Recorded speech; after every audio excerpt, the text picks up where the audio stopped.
Eliane Monkeni est une dame qui a commencé comme toute jeune fille, qui s'est battue contre vents et marées et qui aujourd'hui est épouse. Non, d'abord, elle est expert comptable. Ensuite, elle est épouse. Elle est mère de 3 grands-enfants et grand-mère de 4 petits-enfants.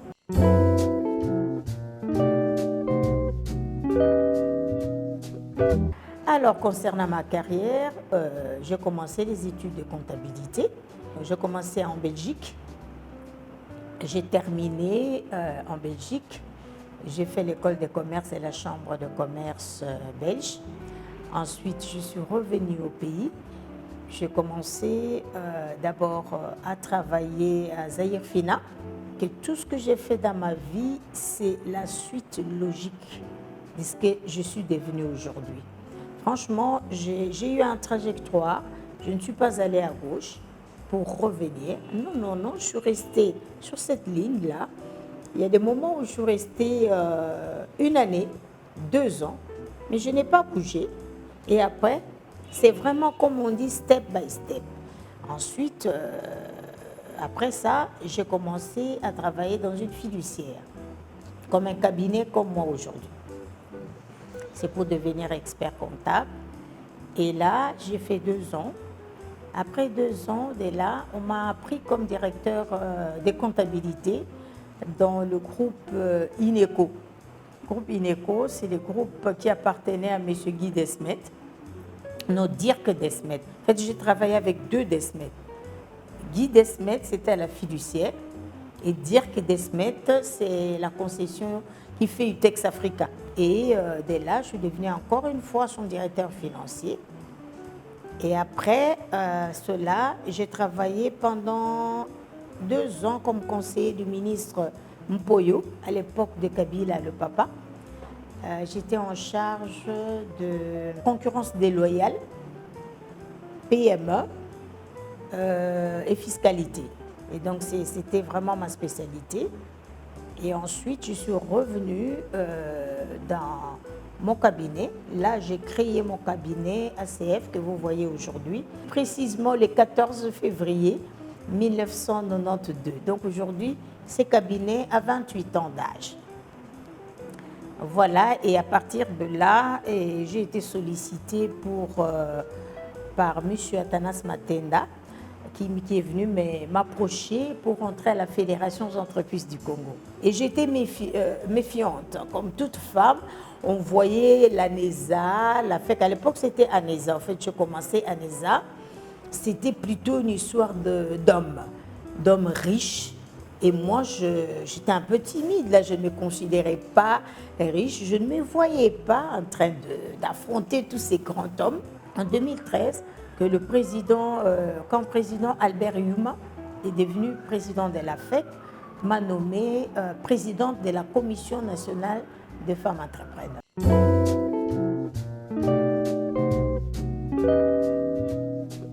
C'est à partir de 2013, lorsque je deviens président de la Commission nationale des femmes entrepreneurs, le président Yuma m'a lancé un défi.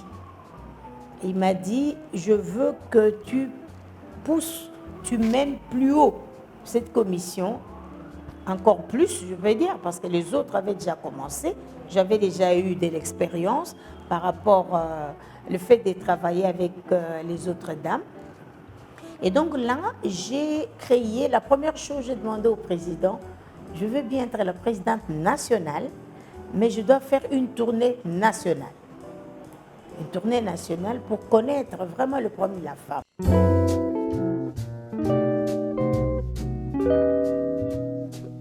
Lorsque nous, les femmes, nous battons, c'est vrai ici, nous parlons à Kinshasa, nous ne savons pas ce que nos sœurs de l'intérieur vivent. Je ne peux pas tout le dire.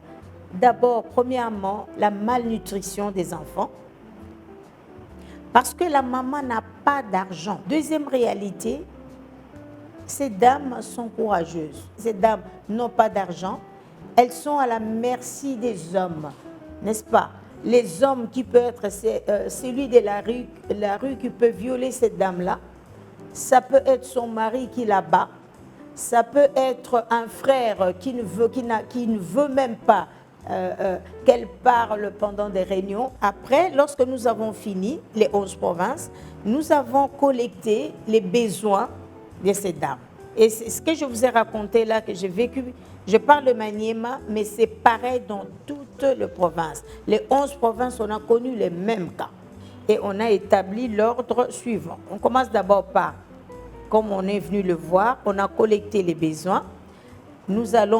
On a composé, on a installé les bureaux, que nous appelons des bureaux provinciaux. Donc dans chaque province, on a mis une présidente avec son bureau. Et il revenait à la présidente, lorsque nous sommes partis, avec les besoins des dames, d'organiser les femmes de sa province, en mettant un mélange de tout. Et celle qui parle français, et celle qui ne parle pas, et celle qui a été à l'école, et celle qui sait écrire. Mais dès lors, seul point de profil, les critères qu'on avait déterminés, c'était le courage.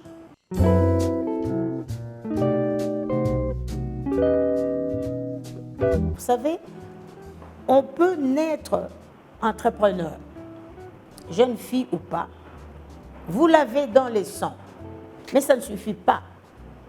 Il faut aussi accepter d'être modelé, d'être formé, d'être encadré.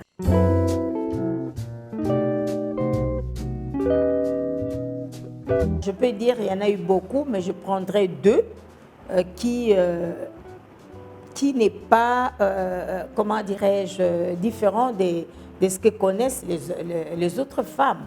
C'est la bagarre avec les hommes, c'est-à-dire savoir trouver sa place dans les milieux d'hommes. J'ai la chance de trouver ma place chez moi à la maison.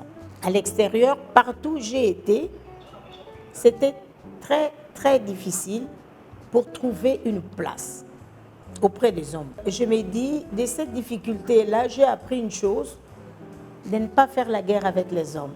Ça ne sert à rien, mais utiliser la stratégie pour occuper la place, la même place que l'homme. La deuxième difficulté, c'est comment concilier mon rôle d'épouse, de mère, des chefs d'entreprise. L'astuce, c'est déléguer, savoir déléguer. Déléguer comment? À la maison, il faut avoir un bon personnel compétent. Vous prenez des domestiques, vous les formez et vous faites un suivi. Mais la deuxième chose, madame, il ne suffit pas de donner des ordres, il faut vérifier. Il faut venir contrôler. Troisièmement, la confiance. Pour réussir, la confiance avec vos collaborateurs, autant à la maison, autant au travail.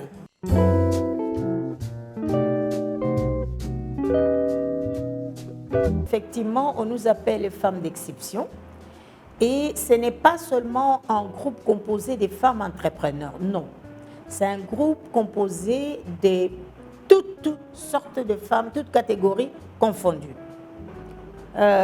Comment dirais-je, le critère de choix pour faire partie de ce groupe, ce n'est pas parce que je m'appelle Eliane Munkeli, non.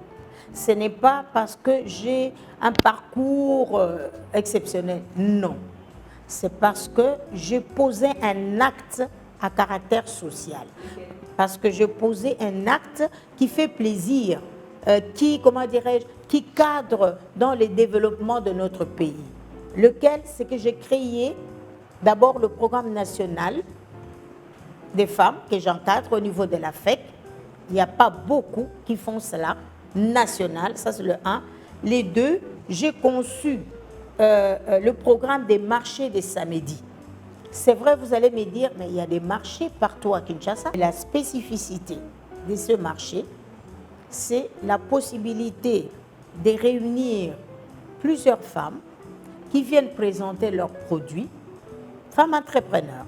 Il n'y a pas que des femmes qui sont dans l'agriculture, il y a des femmes qui sont dans l'élevage, pêche, élevage et à la pêche, et des femmes qui sont dans les industries que vous appelez communément la transformation.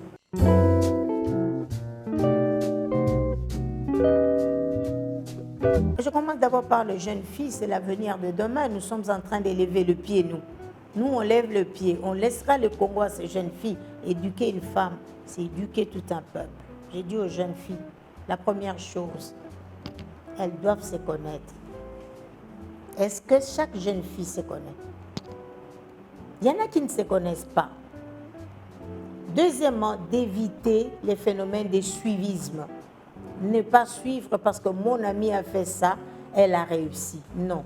Lorsque tu te connais très bien, même si ton ami a réussi, tu ne vas pas suivre. Troisièmement, celle qui veut se marier. D'abord, il faut savoir que le mariage, ce n'est pas fait pour tout le monde. Tout le monde ne doit pas se marier. Quatrièmement, je dirais aux jeunes filles, une fois que tu te connais, une fois que tu as pris l'option de ta vie, tu dois avoir une vision. Qu'est-ce que tu veux faire de ta vie?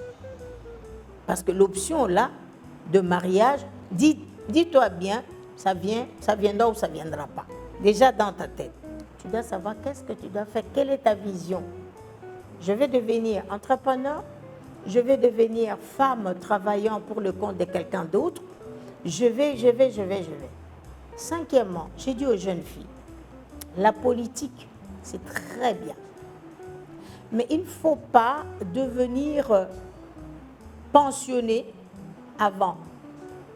Parce que la politique, si tu es jeune, tu veux faire la politique, alors vas-y et prépare-toi en conséquence. Chaque matin, pour terminer, je dirais à ces jeunes filles et à toutes les femmes, posez-vous cette question que je pose à toutes mes mamans. Qu'as-tu fait pour les autres? Quand tu te poses cette question tous les jours, tu vas te rendre compte si tu es utile ou pas dans ce monde. Merci.